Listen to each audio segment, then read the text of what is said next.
यह कितना हास्यपद है कि नरेंद्र मोदी या कहें भाजपा पिछले 11 वर्ष से ईवीएम हैक कर रहे हैं।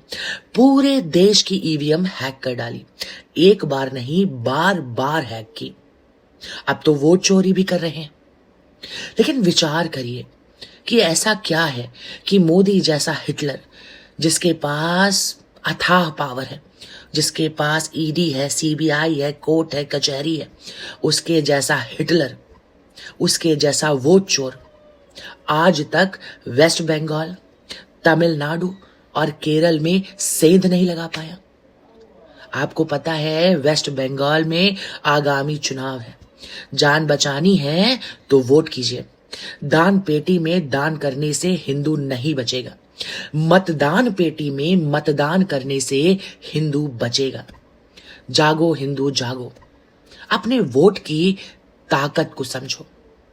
सांप सांप सिर्फ मेरे बिस्तर के नीचे नहीं है, तुम्हारे बिस्तर के नीचे भी है।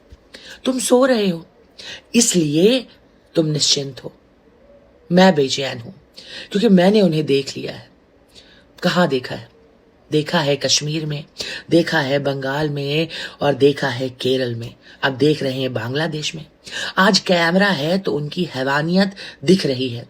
सोचो खिलजी से लेकर औरंगजेब तक हमारे पूर्वज किस हालात से गुजरे होंगे।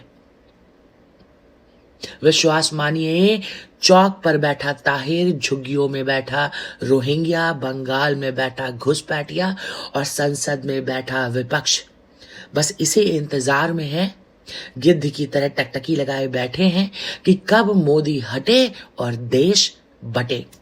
और हां, इस गुमान में मत रहना कि सत्ता चाहे किसी की भी हो, देश तो संविधान से चलेगा। तो बेटा देख ही रहे हो तुम, बच्चों के हाथों से फुलझड़ी छीनने वाला संविधान कसाई के हाथ से छुरा नहीं छीन पाया।